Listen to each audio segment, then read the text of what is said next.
Good morning, everyone out there in internet land. My name is Troy Benier, and this is the Miami International Science Fiction Film Festival. And today we have Mr. Cameron Carr from his film, his sci-fi drama called Harlem Fragments. And we'd like to bring him on board and welcome him. Greetings, Cameron. How are you? Oh, so good. Happy to be aboard. I like your ship. Thank you. Thank you. This is actually a space station. We are currently not far away from, but we're somewhere between the Earth and the Moon. It's like the Lagrange point two. And we had to adjust our electromagnetic shielding because the sun's solar flux made a blast to Earth, and it's currently blasting the planet. And it'll stop sometime tomorrow night. Naturally. Love it. Love it. Well, honored to be here. Honored to be aboard. Yeah. So welcome once again, and feel free to share the YouTube or Facebook link. You can share it to the community because we are live. We're live on all those networks. We're on Facebook, YouTube, and currently Twitter. So feel free, help yourself. Amazing. Let's get started here. Yeah, that sounds great. So it was good to see you at the festival, man. Thanks so much for coming to the physical event. It was a blast. No, thank you so much for having me. It was an honor, and I really wouldn't have missed it. I was really looking forward to this so much. I've heard such great things, and it was really a blast. So it was so great to be there. Good. No, thank you. Thank you. So let's talk a little bit about Cameron. Where's Cameron from, and why did you make this film? Yeah. Yeah. So I am, from New York City, Manhattan, Harlem, born and raised. So hence came Harlem Fragments. I grew up watching a bunch of movies. My dad really turned me on to filmmaking, everything from, he was showing me James Bond to Indiana Jones to, lots of Star Wars. And, growing up, I was around all these movies and adventures, and I was always trying to think about, who are the black James Bonds, who is where is my black Buzz Lightyear kind of thing. Mm-hmm. And that's what kind of, really instilled me to want to make that kind of storytelling with my own films, my own projects. And so that's how Harlem Fragments came to be, because as my directorial debut, I wanted to, not only deal with Afro-surrealism, but also Afrofuturism. And so really wanted to lean into that drama sci-fi route. Awesome. To get that storytelling. Yeah. Yeah. So, that's pretty good. You're what they call, someone who's been, growing up in Harlem. Most folks don't really know Harlem is part of Manhattan, which is all part of New York City. That's right. These are historic communities that to this day, people, thrive and live there. Yeah. I was last in Harlem. I want to say it was a little less than 2 years ago. I was there because I have a cousin that was living there she lived there for a long time, and just the experience of it, and I have to tell you, that restaurant called Jacob's. Oh yeah, folks, if you can do it, okay. Jacobs, and they're not paying us or anything like that, but we're foodies, okay? We love to eat. We visit various planets all over the galaxy. When it comes to visiting, we're gonna stop by and take a look at your food. And this place called Jacobs, and you could get a plate of beef ribs with load of fixings, whatever you could fit into the box. Exactly. and collards or whatever, and they ring it up and it's $12. Oh yeah. What? Oh yeah. That's why people love Jacobs. Miami. So definitely a place to hit if you're in New York City and you don't mind traveling 20 minutes on A train, one of those number trains. Yeah, and just go uptown. That's right. And have lunch right there. When I was there, the place was full of people from France. I don't know what it is with all of them in France, but plenty of French tourists. Oh yeah, which was, they love Harlem, and again, that's the thing. I call Harlem the Harlem heartbeat, because it's kind of the one one of the last few places in New York that's contained with that culture. And so it's really been my mission to put Harlem on the map the same way Spike did for Brooklyn. So, like you said, Troy, like, people think of Harlem. I've had coworkers in advertising, Right. who were like, "Wait, Harlem's in Manhattan? Are you sure?" And what Harlem is, and the beauty of Harlem, and people forget that that's where everybody used to skedaddle up to, in the 20s to get away. It was kind of That's the right. original. On my mom's side Yeah, and my dad's side, both families lived in Harlem. yeah. Both families lived in Harlem. In fact, my same cousin, she sent a picture of our old family brownstone that we had. Mm, They were living there sometime between the 20s, and I want to say they lived there all the way up through somewhere in the 40s or early 50s. man, that's amazing. That's when they were living in Harlem during that Yeah, time. yeah. Yep. My grandmother moved there. She left South Carolina with her family, and they moved to Harlem, and they arrived there. I want to say it was the late 20s. Right on. Yeah, Yeah. late 20s. And my grand, she was a teenager. Yes. She was there. Wow. Yep. Yeah, she was right there in the middle of it all. That's That's right.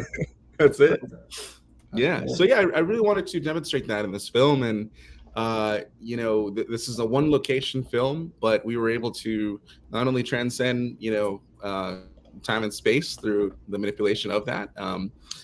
but we were able to kind of show this brownstone in its core as another character and as a kind of a creature and a vessel, in Yes. this atmosphere, and so Yes. it goes through different changes, and is almost kind of like beautifully haunting the audience as this atmosphere, as this arena, but it becomes very foreign and alien like to this family. So Yes. Yes. And folks, to remind you, it's a short film. It wasn't a feature. It's a short, and we were very impressed with the cinematography. You got to tell us about the camera oh yeah. work. I'm gonna while you're doing that, I'm gonna share some of the photos Yeah, of the yeah, stuff. absolutely. Yeah, and a huge, shout out and commending to my cinematographer Nona Katusanu, who really worked with me on, we're very meticulous filmmakers, and we want to intensively shot list, and yeah, exactly, and we really wanted to create these setups of these frames that were very much, intensively, whether vertical layouts or dead on in our 4:3 aspect ratio format. I had a lot of inspiration from shots of symmetry in The Shining, to Mm. shots from Last Black Man in San Francisco, to 2001: Space Odyssey, and again, and we really wanted to show this intense structure of the brownstone, and these crazy high ceilings, and these pre-war Yeah. fine crafted Yeah. architectures. So it really is meant, as you can see here, it's a very intimidating structure looking down on these little humans trying to enter it. Yeah, Wow. yeah, Yeah. and we shot And when was the shot? this was shot in March of 2023. I was just there prior in 22 in fall. That's right. Fall of 22 was an incredibly beautiful year Mm. in fall for New York. It was because it was one of those long autumns. It was Oh warm. yeah. Summer dragged way into it. I was there. I think it was Labor Day weekend or something like that. Hmm. Yeah. Man, there were so many people in the street having a good time. It was an amazing. You know what it felt like? If Yeah. you ever been in New Orleans, Yeah. it to me felt like New Orleans during holiday, during That's great. some holiday. Yeah. People, just so many people in the street having a good time and cooking and eating Yeah. down at the Yeah. park. It didn't feel like autumn at all. Hmm. No, You it's know, special too. And yeah, it's great because they'll open up the street for restaurants, and have little fairs going on in the street. yeah, So it's an atmosphere. Yeah. right. Yeah, that's awesome. So Yeah. let me. Can you chat a little bit more about the camera work in particular, Yeah. Yeah. the Absolutely. technicals? Yeah. So we shot on Fujifilm. On the Wait, you shot yeah, on film? Fujifilm. So we did not use actual film stock, but we shot Okay. on a Fujifilm camera, the A X-H2S. Fujifilm camera. Okay. Yeah, yeah, yeah. In Okay. my color grading, I very much wanted it to look like film, which is why in the grade you get this really film texture, and I wanted this film to really feel like a family scrapbook. And so Right. the whole purpose of it is you're in space, lost in space, flipping through these lost archives that are appearing Yeah. through Yeah. transmission. But you're zapped into it through kind of this family scrapbook. And Vignette. Cameron is a little shy because he's not telling that he got an award for best color grading in a short film, and it shows. You know, it shows. Man. Yeah, it's done so well. Let me show. There's another. We got some other. No, thank you so much. pics Yeah, here. yeah. These stills are great because it really, you can really see. It's yeah, yeah. No, it's Some it's folks might be asking, well, is this science fiction? Yes. yeah. And I was looking for the trailer, and you Mhm. only have it on YouTube. Is it possible you could send that to me real quick? Just Yeah, the of file course, itself, of course. Yeah, small one, just a small file, yeah, not something like 100 megs or anything like that. yeah, Because of I'd like course. to share that. But in particular, this photo here we're looking at. This is where Yep. the young man is going into his world, Mm-hmm. and it was how he correct me if I'm wrong, how he got away from the trauma, but at Yeah. the same time was trying to find a way to keep the family together. Yeah. No, I think you put it very perfectly. Just sharing this trailer. Yeah. So this is where he goes. This is his safe space, if you will, as a Yeah, 10-year-old trying to deal with the realities of losing his home, his parents being separated, moving out. He is in his head. He's trying to figure out a way to save them, to rescue them, and so right, this has been his little kind of cubby, right, which takes inspiration from everything from Indian in the Cupboard to Jumanji.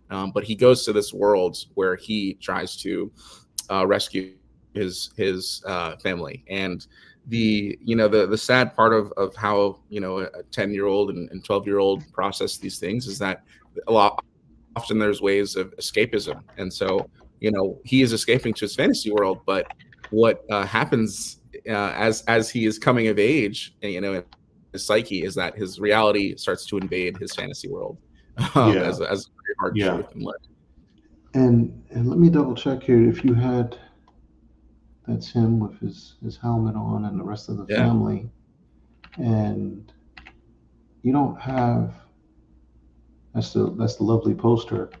You Yeah. didn't send one of the cartoons, so there's animation in this, folks. That's right. And that's another thing that you go from film to Yeah. animation, and it does Yep. this back and forth, and that was done Right. so well, and it really stitches the story together of his experience and how Right. he's trying to how he sees the world. Mm. And I thought that was really special. We don't see that too often, Mm. but there's a very small group, small group of filmmakers out there that know how to Yeah. mix animation with reality. And I'm dating myself. Who kind of was it? I don't know, but I keep going back to this old animated sci-fi movie called Heavy Metal, which Mm. was a copyright abomination, which is why most people don't know it, because they never got the rights to the music. And, Oh, wow. And this was in the theaters. It Wow. was and they had Journey, real top bands Yeah. of the day in their movie, but never had the rights for it. And this was in the theaters for a long time. See, I was a kid that's when I gutsy saw it. right there. Yeah. And it's not a movie for kids either. But these people back then thought, so it's a cartoon. So they just Yeah. let the kids all up in there, and you're seeing all of this. Yep. Rest was history right there. Yeah. Yeah. Yeah. Yeah.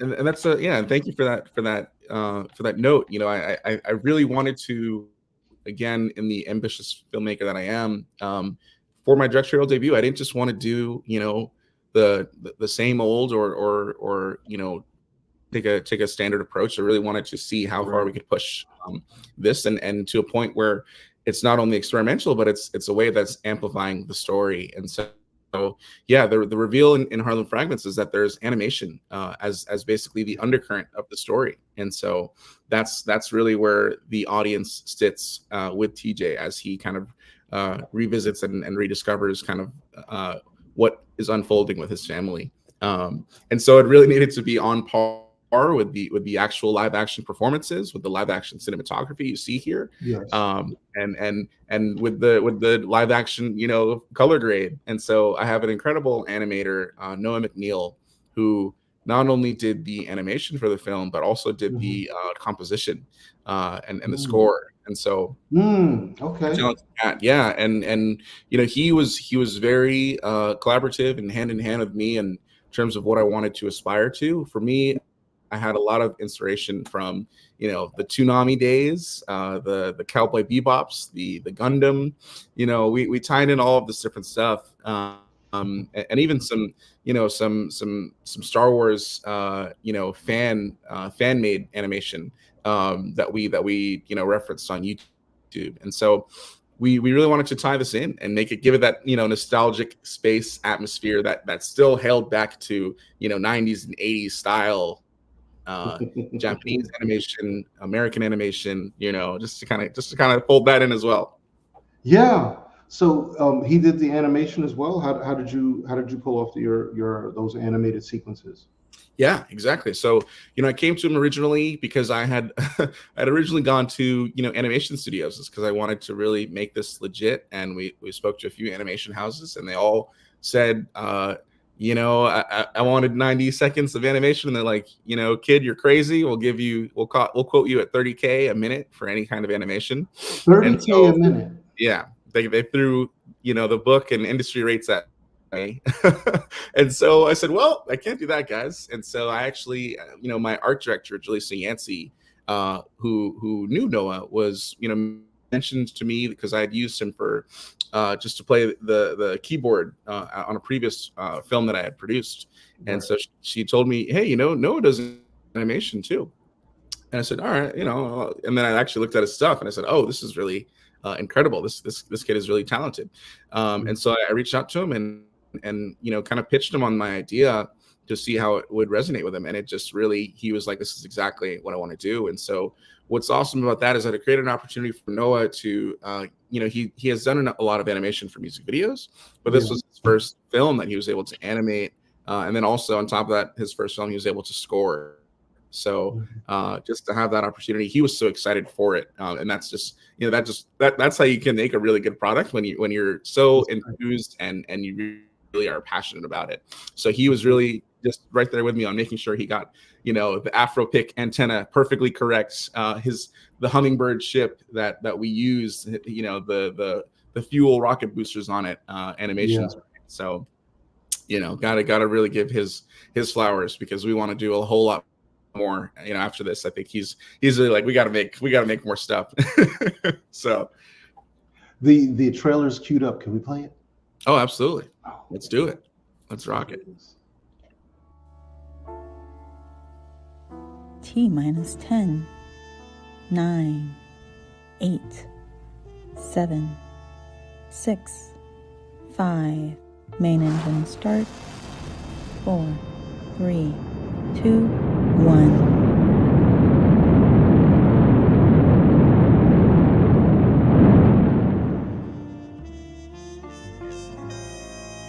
Engines functional. Prepare for stage 1 separation. A teaser, if you will. Yeah, it's a teaser. And once again, the animation.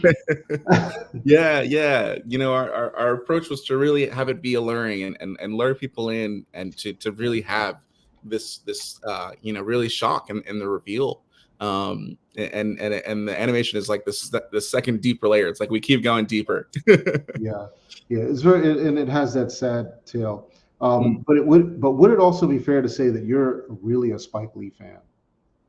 Yeah, absolutely. Yeah. Yeah. Um, I felt when I watched the film, I watched it a couple times. I always watch films more than once, yeah, but in particular the ones that I like a lot.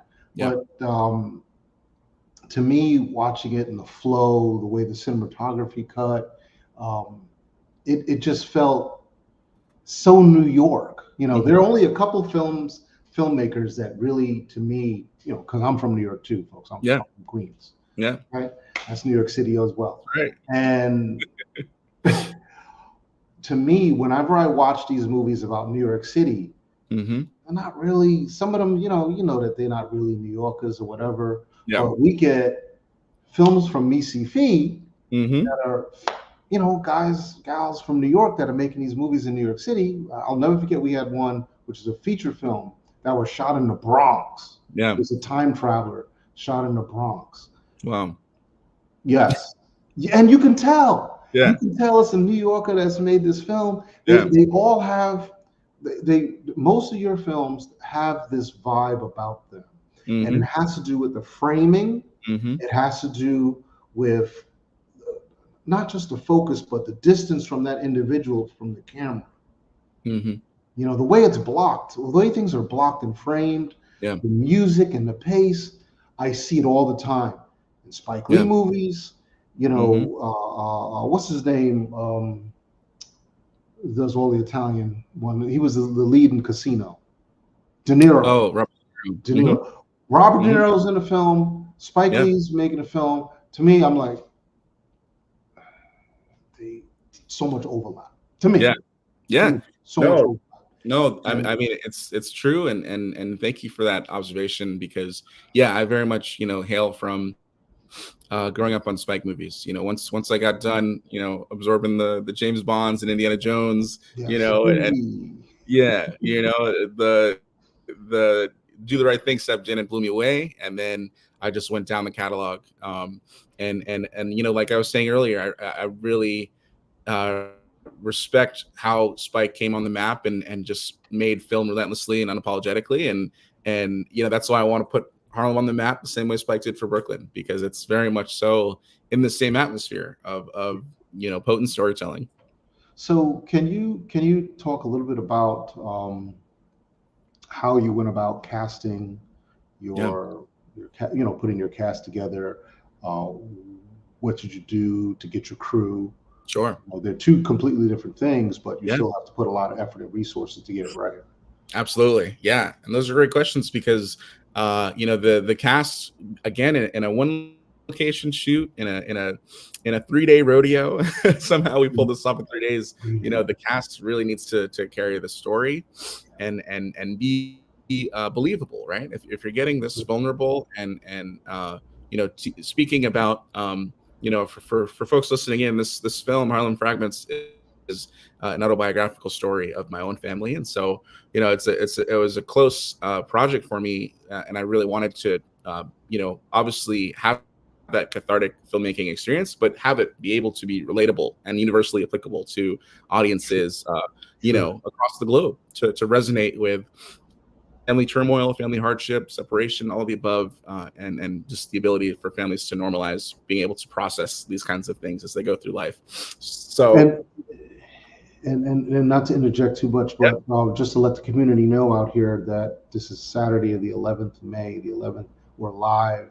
So if you have any questions, feel free to ask yeah, anywhere on your social media app, whether it's Twitter, Facebook, or YouTube, and we'll see that. We'll try to answer you. We'll try to respond in time.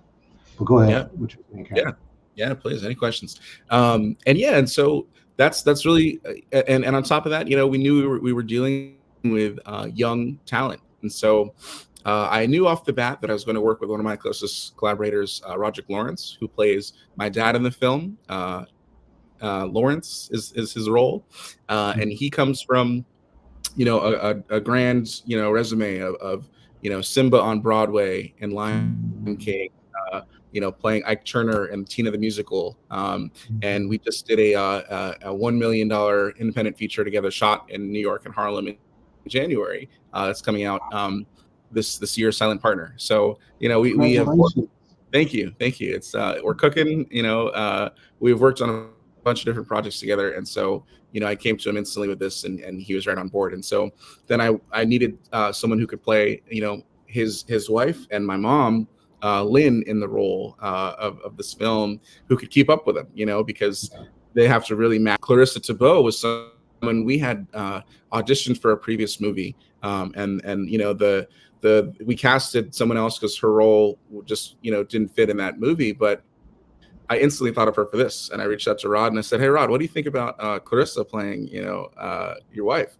And he was like, "It's really interesting that you say that, because we were supposed to, play a couple in this theater production that had a lot of ups and downs, but the COVID happened, and we never got to play that role. So they had all of this existing chemistry already fit in the dynamic, and that's exactly what the purpose of their role in this film needed to be, because you need to see all snapshots of happy and sad. But, yeah.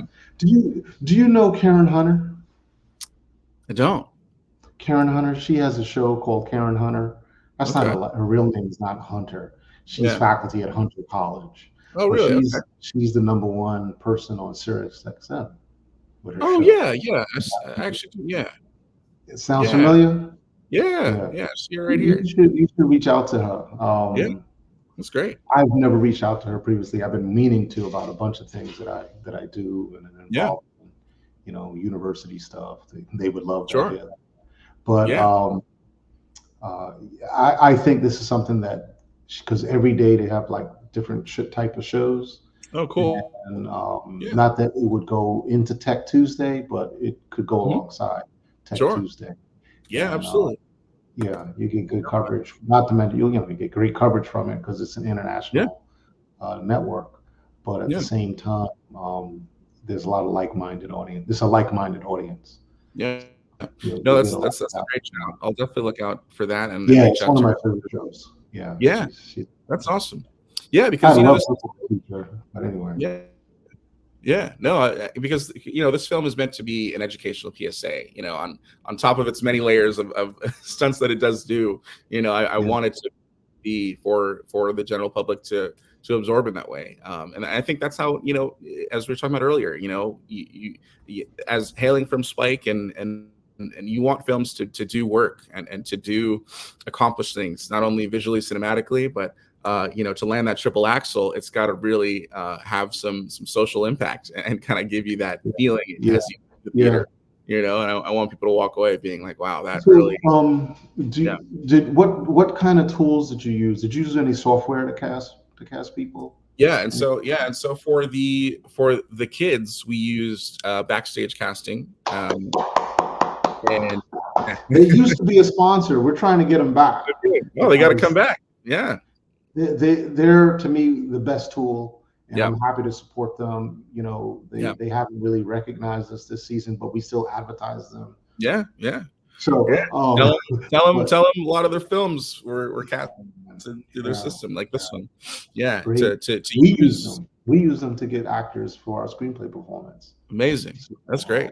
Yeah, so we're going to use it. So these, very incredible. My producers, told me this is our best route, and as you see here on screen, these two kids, Kyle Keys and Stella Coviello, are two incredible actors. And I knew instantly when Kyle's face popped up on that little backstage casting box. He had such an aura, through the screen, and just such potent, unchanneled talent, that he's never had a big role like this, and so he just wanted to go for it and really wanted this opportunity to do so, and it showed in not only his performance in this audition, but like what he was saying in our actual conversation, talking together. And he has an affinity with Harlem, because his dad is out of there, and so he.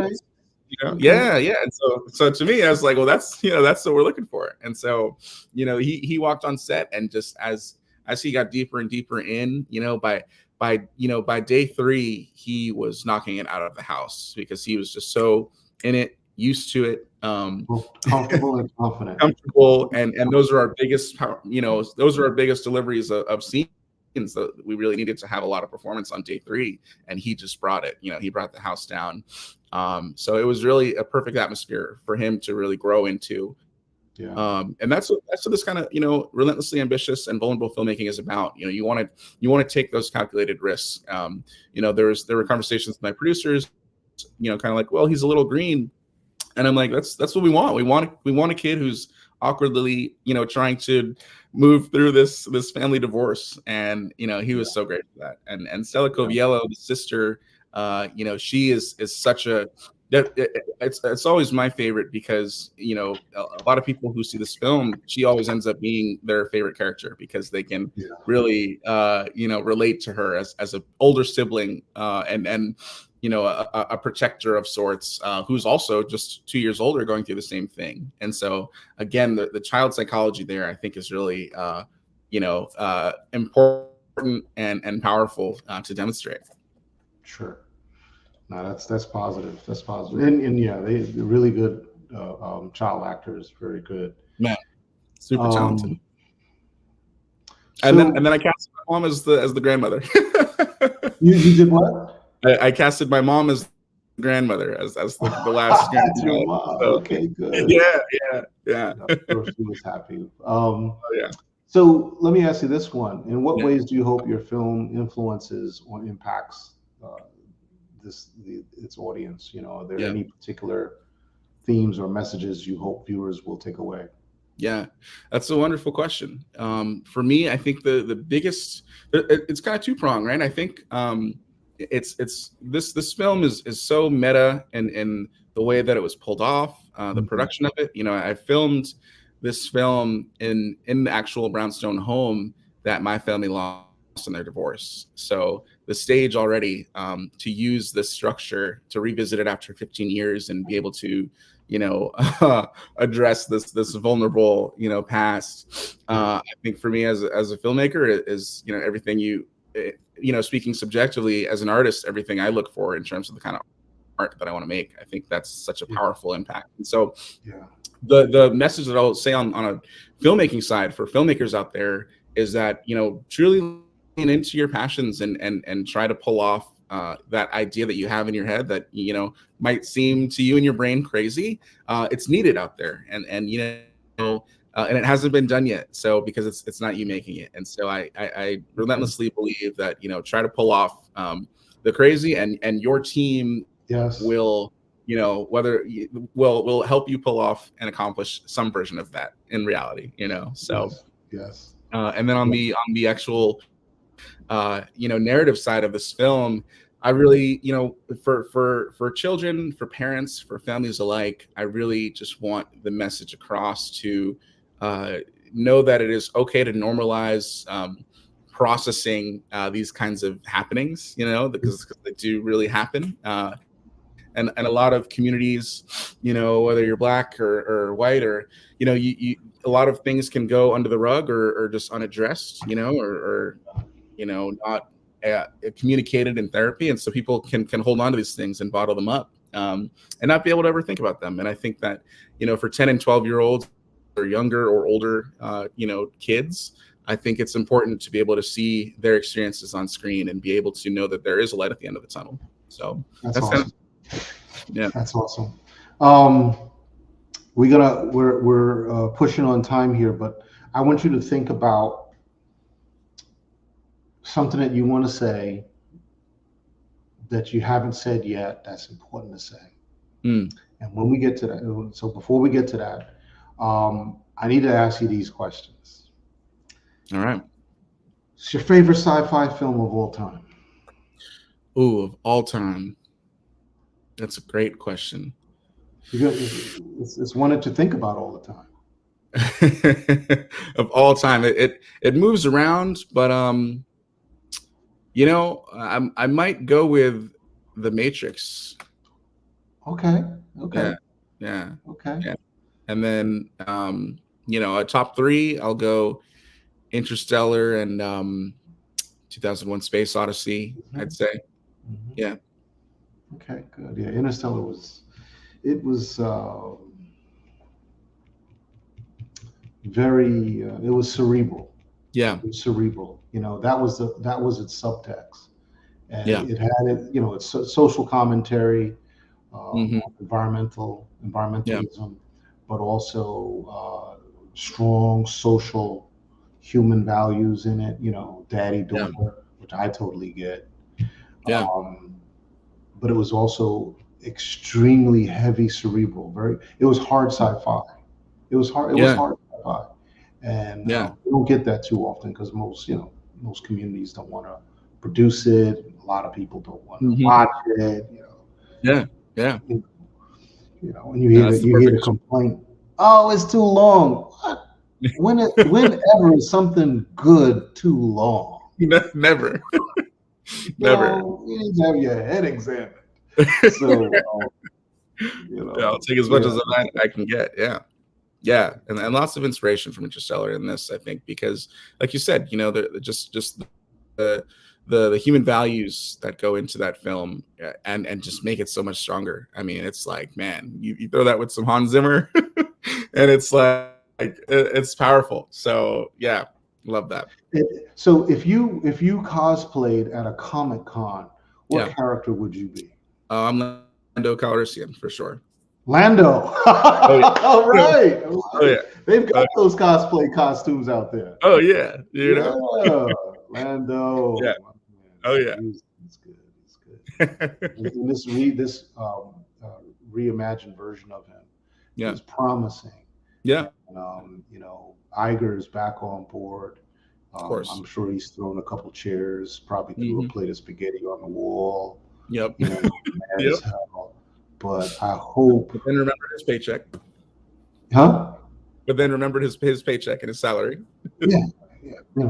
But I hope he put them back on track to delivering some good film, but continue the series, these series. Maybe, I know there's a big problem that they have with the amount of money they spend on these series. That's one of the big problems. And in my opinion, well, find a wiggle room that works best, because those series keep on giving as much, if not more, than the films, in my opinion. Right. Because absolutely, you could have a 2.5 hour movie. That 2.5 movie doesn't compare to 15 hours of a series. It doesn't compare. That's right. The Mandalorian has done things that, it took one Star Wars saga to do, in my opinion. There's so much in the Mandalorian, season 1, season 2. Man. And then you couple Boba Fett on with that. Yeah. How about that? We got Boba Fett out of that. So it's like, man, did you enjoy that fight scene they had in the end? Oh yeah. Fett and they were turning. Oh, it was killer. Backing up each other. Oh yeah. That was art right there. That was art. Yeah. I got a couple copyright strikes from that one. It was just pure fuel adrenaline. Yeah. Thank you, Disney. So, last question is, tell me what's on your mind. What's out there that you really want us to know? Yeah. What's coming? What's that goal that we know is going to come to life? Yeah. Yeah. Absolutely. For me, it's making the full-fledged, fully realized version of this, which is the Harlem Fragments feature. I want that to have an even bigger and better splash. We were just talking about these universes of Boba Fett and Mandalorian and Interstellar. That's where I want this film to go. So I have the script built out and just trying to get it developed now and secure funding. But it's awesome because it takes this story and it takes this family and it makes them all real main characters in the actual film. So we get to see everyone's perspectives and the psyche of this family that's going through this experience. And then we can rev up more of that sci-fi aspects too. So we get a lot more time and space, which is you're gonna still have some of that animation piece in it. Oh, of course. Yes. of course. Yeah. Bigger and better. Yeah. No, exactly. Please keep me on the IPL, the inch recording, please. Oh yeah, no, of course. And so that's really, and again, it's the reason why I'm so excited for it is because it hasn't been seen yet. Something like the story really hasn't been done out there, and so it's like if you take Everything Everywhere All at Once and fuse it with Interstellar, and do the right thing in, and then have some vibes from The Shining, and so it's like that's where we're going with this film, and so really excited to pull that off. Yeah, that's awesome. And again, in that same vein, to continue putting Harlem on the map again, the same way Spike did for Brooklyn.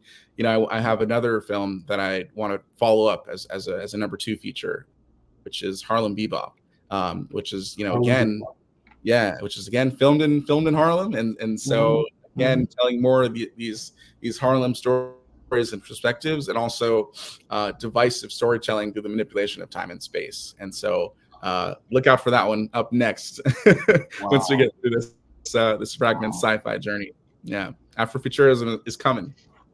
Hey man, you awarded for that too, Best Afrofuturism Festival. Man, honored. Congratulations. Thank you so much. And I'll close out with this just to say, as I was mentioning to you, it's such a true honor to receive that award. That's exactly the intention that I set out to make with this film. And so to be recognized and just even to be, seen in the sea of film applications, to be at this festival, to receive that award, to me, I was blown away, and it means so much. So thank you for that. Awesome. This is what we're doing. Now, thank you so much for always visiting with us today. Yeah. This wonderful Saturday morning. Thanks for beaming me up. Thank you. And we'll be in touch again soon. Stand by. Absolutely. Amazing. Well, thank you so much for having me and for making the time. All right.